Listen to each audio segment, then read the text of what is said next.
ভাই দেশে না আলাদাই চলছে, মানে আমাদের দেশের যে চিফ জাস্টিস সূর্যকান্ত তিনি একটা কমেন্ট পাস করেছেন আমাদের এই জেনজিকে নিয়ে, যে আমরা নাকি অনেকটা আরশোলার সমান। এই যারা জেনজি, যারা বেকার, তারা নাকি শুয়ে বসে দিনকাল কাটায়, তাদের কোনো কাজবাজ নেই, তাদের কাজ একটাই ইনস্টাগ্রামে ইনফ্লুয়েন্সার হিসেবে কাজ করা, ইনস্টাগ্রামে পোস্ট করা, এইগুলো নাকি আমাদের কাজ। There are youngsters like cockroaches. They don't get any employment. They don't have any place in profession. Some of them become media. Some of them become social media. Some of them become RTI activists. ব্যাস, তা নিয়ে দারুণ ব্যাপার স্যাপার। অভিজিৎ দীপকে বলে একজন রয়েছেন, বর্তমানে একটা ইনস্টাগ্রামে আনঅফিসিয়াল পার্টি খুলে ফেলেছেন, নাম দিয়েছেন ককরোচ জনতা দল। তুমি ভাবতে পারছো?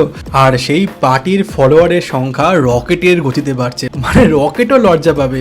গতকাল দেখেছিলাম ফলোয়ারের সংখ্যা ছিল 1 মিলিয়ন, কত রাত্রেবেলা আমি ফলো করি, আর এখনো 24 ঘন্টাও পেরোয়নি, এখন তার ফলোয়ারের সংখ্যা 4.6 মিলিয়ন। তুমি ভাবতে পারছো মানে কি হারে সাপোর্ট পাচ্ছে এই দল? ভাই ব্যাপারটা দারুণ হচ্ছে, মানে দারুণ মিন্স দারুণ, মানে এইভাবে কোনোদিন কোনো একটা জিনিসের গ্রোথ দেখিনি যাকে বলে।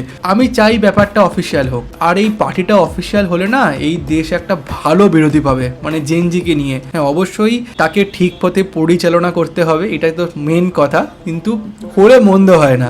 আলাদাই লাগছে ভাই। नहीं बनना मुझे स्लम डॉग मिलियनेयर, ये स्लम डॉग है मिशन पे, सिस्टम के कीड़े चोरे